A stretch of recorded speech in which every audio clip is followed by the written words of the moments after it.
All right, let's get right into it. Imagine this. For 31 straight days in October 2013, New York City completely transforms. It's not just a city anymore. It's a canvas, it's a stage, and honestly, it's a bit of a battleground for one of the wildest art projects ever. The artist? A complete ghost.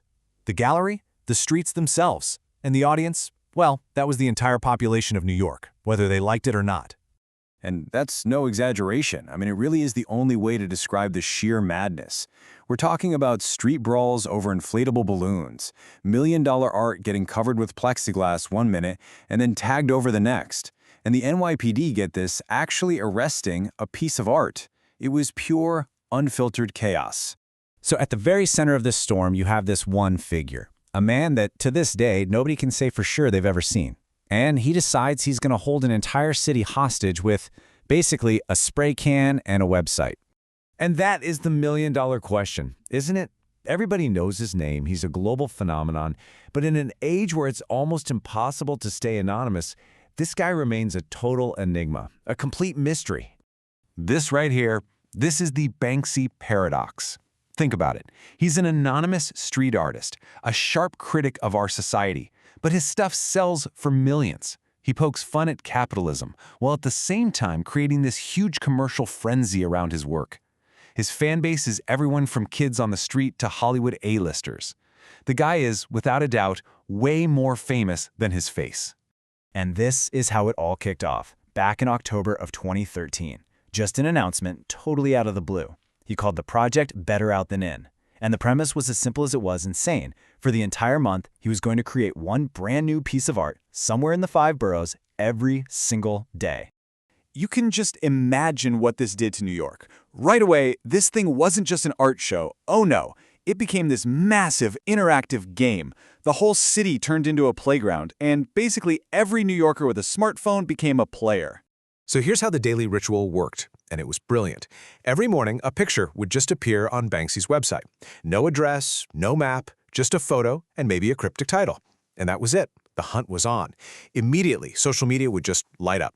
Hashtags, rumors, blurry photos. It was this amazing digital and physical race against the clock to find the art before it disappeared. Yeah, Daily News reporter Beth Stubner just nailed it.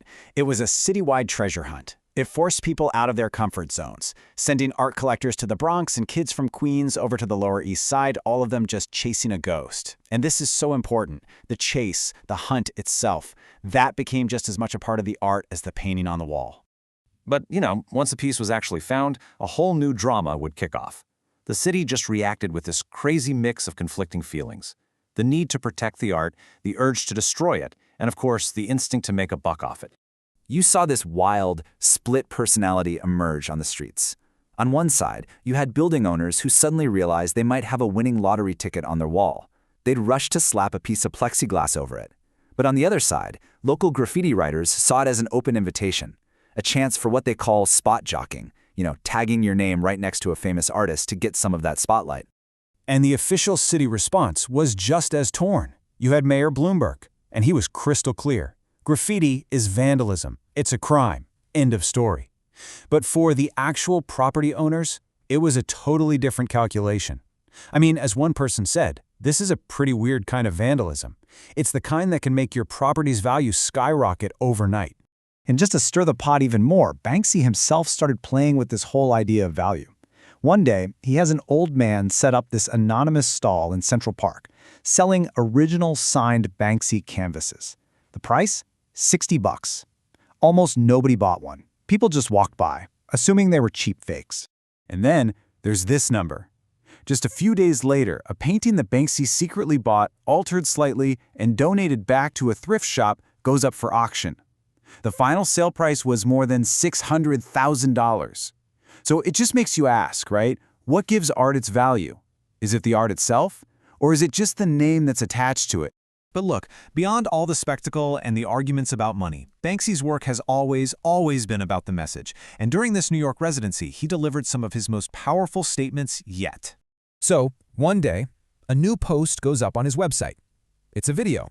And when you first look at it, it seems like a pretty simple, maybe kind of sad, little cartoon. The animation shows what look like cartoon militants shooting the Disney character Dumbo out of the sky, and the audio guide that came with it even talks about the Dumbo story and its history. It all seemed kind of whimsical, you know? Except it wasn't whimsical at all. That audio, it wasn't from a cartoon. It was from a real, leaked U.S. military video. It captured an Apache helicopter strike in Baghdad that killed several people, including 2 journalists.